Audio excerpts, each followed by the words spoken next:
theoretical work has really come out of, it emerged out of working with Willawine into the nature of what is it about organisations that we can explain philosophically, and I mean, just branch it.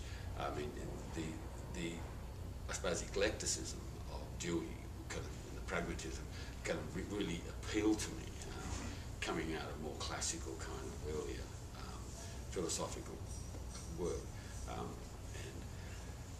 But I suppose what then it led me to kind of to be interested in leadership, and to say the linkages between what I do as a leader and what happens with the people that is really the critical issue of leadership, and that is the other. I mean, if the other isn't effective, it's like power. I mean, like power is given by other, power is an associate of other, so is leadership, and they're both totally, I think they're totally related to. So I suppose I became very interested in how the construct of leadership has to embrace the concept of other. It was never that way. It was always about the nature of the controlling processes and the administrative processes that didn't really respect other, that actually just got other, if you will. I wanted to move to the area of understanding how there could be a complementary other in that construct. So as I've kind of taught and researched, I've researched basically from as much as I can from other, to see what other is thinking about, what is important in terms of what seems to influence them, and what gets them to the stage of where they are now, in some way changed, influenced by the nature of what that construct of leader did. Now, so which has led me into the stuff that I've done now.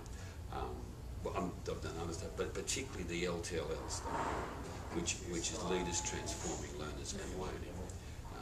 And as I said in the paper, this emerged for me out of an experience from that, because the other is a kind of it's a layered other. It's teacher and it's child.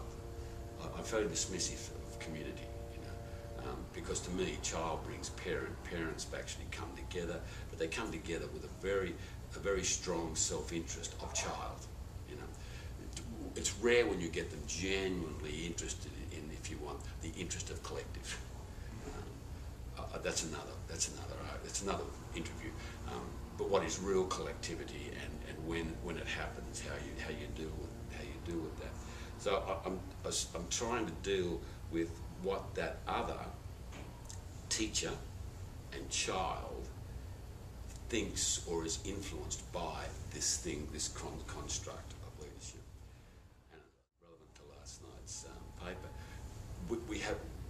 we created a paradigm in educational leadership, educational administration, and it was this kind of like, it was an administrative paradigm, and it was about really running places. It wasn't about learning.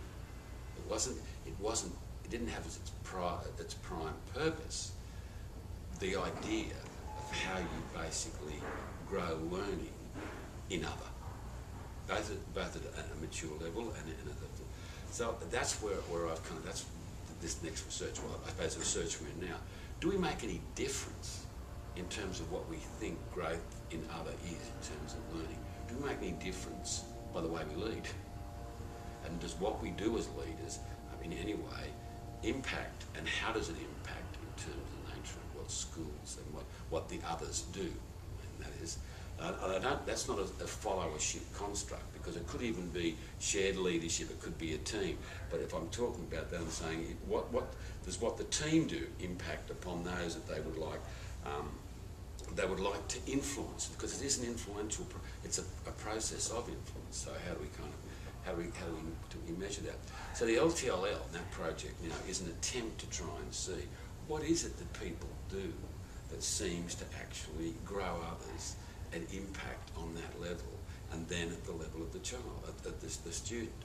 we've been very successful in finding out a whole lot about what happens to the teachers, and it's compelling. We're less successful yet about the children. We're getting anecdotal stuff, and we get the kind of the qualitative stuff, which is very good, but we're struggling at the moment now to kind of fully understand the implications of that. What I suppose we would assume that when teachers take on the processes of particularly become morally purposed and changing their teaching and changing their attitude to themselves and actually strongly commit themselves to the construct of teacher leadership, that obviously something's going to happen pedagogically and at the level of curriculum and at the output. And when we've seen it, but the measurement of it hasn't been. It's still a work in progress.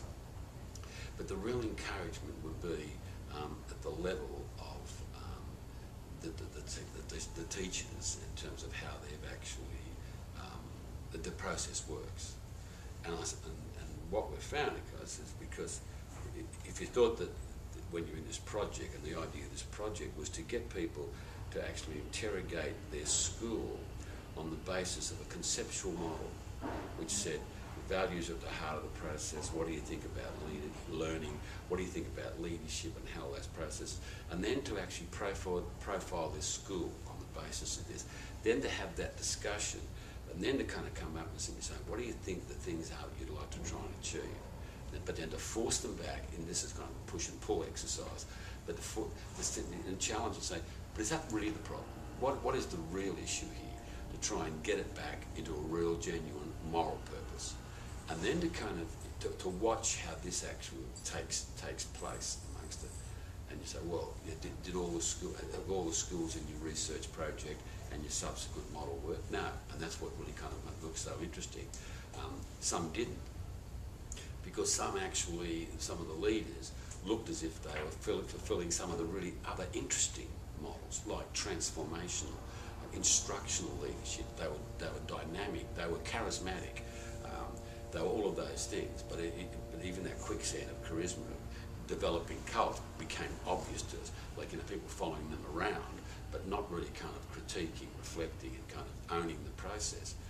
But it took us a while to actually watch the research to find out that it's after it's when you're away from the principle and when you're away from the influence that you see whether or not the teacher really has owned this process and understands what's going on. So the moral purpose, you can only really see it after some time.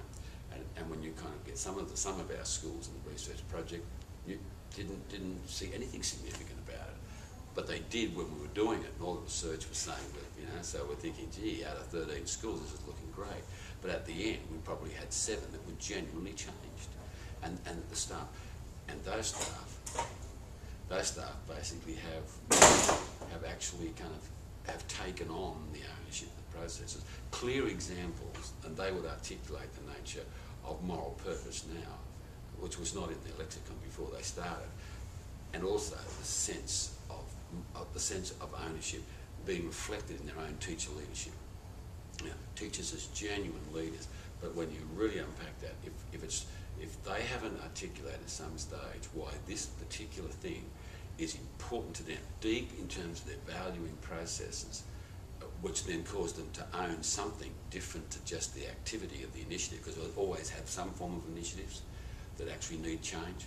But if that changes, and this is form and stuff too, but if it's not fully embedded in the values and this moral purpose, it just goes away after a very short period of time. So that's been really encouraging, which actually has come back to us. I was saying, yeah, the theory's right. If you don't do it from a moral perspective, if you don't focus on the nature of the actual, the moral purpose of this process, if you're not morally literate about how you're doing this stuff, it goes out the window. Unfortunately, it doesn't matter if you're transforming, it doesn't matter if you're charismatic, it doesn't matter if you're an instructional genius, all those processes. If you don't get these people basically to see the purpose of this, and you're not going to continually reflect on the moral purpose of this whole process, which you can only do if you're morally literate.